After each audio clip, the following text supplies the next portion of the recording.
Talofa lava, Mr Speaker. Poto Williams. Thank you, Mr Speaker. The one thing I can say about this government, Mr Speaker, is that they're not aspirational for people of New Zealand. They're not aspirational for the tenants of New Zealand, and they sure as heck aren't aspirational for those people who are looking for housing. Housing is a big hot-button issue at the moment, isn't it, Mr Speaker? When you think of the numbers of people who are reported to be living in cars, I think I saw a report this morning where a 15-day-old baby is in a car with its mother. And how did we get ourselves to this situation? It's because this government is not aspirational for people when it comes to housing. When we think about the whole suite of legislation that this government and policies that this government has put out for tenants in New Zealand, when we think about Housing New Zealand's reviewable tenancies program, for example, that actually forces people out of their homes, whether they've lived there for a year or 6 years or whatever, it forces people out of their homes and doesn't allow them to actually build up that social capital that they need to by living in and being part of a community. This government is not aspirational for tenants in New Zealand, and it doesn't take seriously the deaths of children like Emilita Bourne. That was a tragedy, but unfortunately she was not the only child to die in a house that is cold and dry and mouldy and damp, and one where we could take the huge step of actually insulating our properties better and forcing our landlords to actually meet some minimum standards for our kids in this country. There's no protection for tenants in New Zealand any longer. There's no security of tenure. The government actually leads the way in forcing people out of their homes by the reviewable tenancies program. That's shocking, Mr Speaker. There's no stability. There was a program recently on television about transients and the impact that transients have on the outcome, the social outcomes, the health outcomes, the educational outcomes for young children. There was a family, a mother who said that her child had moved to 7 schools in the period of a couple of years. That is not the way that you set a foundation for a child to have the best start, to make the most and reach their full potential. You only do that, Mr Speaker, by having them in a home that is stable, in a community that they can then learn to reach out to those community networks and build that social fabric. Mr Speaker, this bill is about setting a minimum standard that will actually have a huge impact on the health of the children of New Zealand. The Children's Commissioner told Parliament in the submission that there are 42,000 hospital admissions and 15 children a year dying due to cold, mouldy and damp houses. And this minister wants us to insulate to a standard that is way below any recommended by any of the submitters who submitted on the bill. I don't see how the minister's argument that he's wanting to reduce any further cost to the tenant actually washes. When you weigh that up against the fact that you are committing children to unhealthy lifestyles, to potentially death from living in these cold, damp homes, the arguments simply don't stack up. That's why I say this government is not aspirational for the tenants of New Zealand.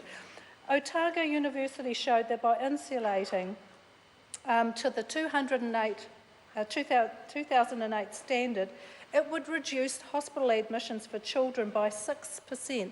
That's 3,000 children. That's an enormous number. Can you imagine? That's like 10 primary schools worth of children that would be saved from having hospital admissions, and it would also reduce and it would actually impact on 19% of the rental properties. Mr Speaker, I cannot buy the argument that the minister presents, because, Mr Speaker, this government has really lost the Kiwi dream. It used to be the Kiwi dream that we could own our own homes. And in one generation, we've gone from a generation of homeowners to a generation of renters. In one generation, we've gone from home ownership to renting.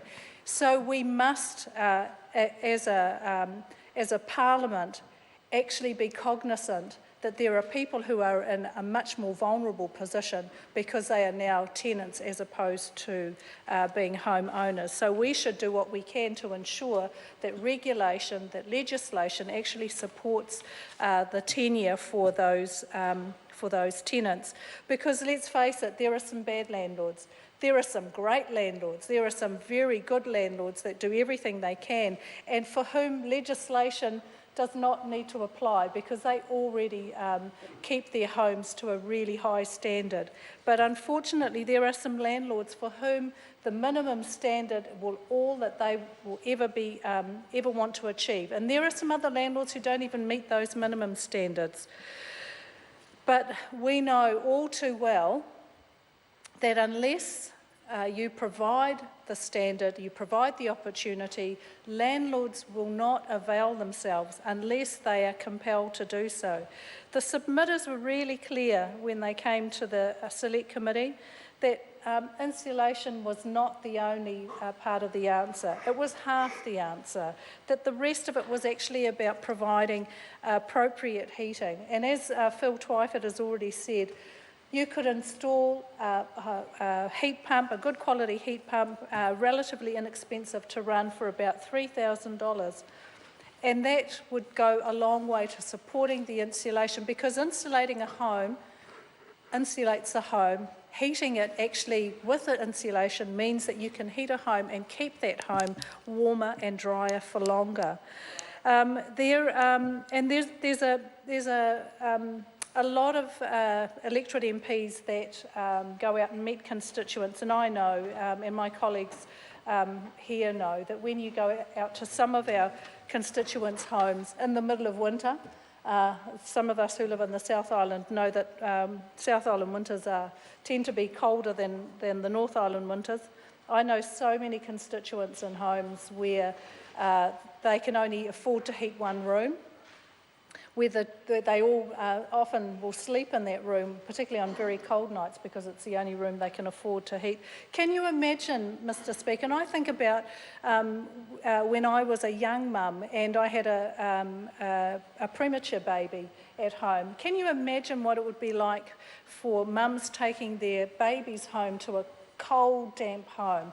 You know, you give baby its evening meal, pop baby in the bath, and you want to keep baby nice and warm so that they have a good night's sleep. That's part of the issue that many of our young kids and our children have. They can't sleep because the homes are so cold. And when you can't sleep when you're a young kid, that disrupts your ability to learn, Mr. Speaker. So it impacts, you're often ill, it impacts your ability to actually get a decent education. But when we think, Mr. Speaker, about the opportunity that's been missed here, let's look at what could happen. Well, we could look at Andrew Little's Healthy Homes Guarantee. What does that include? Not just insulation, that includes methods of heating. It wants us to look at minimum indoor temperatures. So, you know, the ambient temperature around, I think, 19 or 20 degrees. So homes heated to about that temperature are good for keeping us warm, but also keeping many of those bugs at bay. Good ventilation so that we can have homes that are dry, that don't allow mould to grow. Draft stopping and drainage. These are all very important aspects to have a warm, dry home that have not been considered, that could so well have been considered. Mr. Speaker, we are supporting this bill. It is less than a half measure. It's probably a quarter of a measure, and we could have done so much better for the people of New Zealand. Thank you, Mr. Speaker.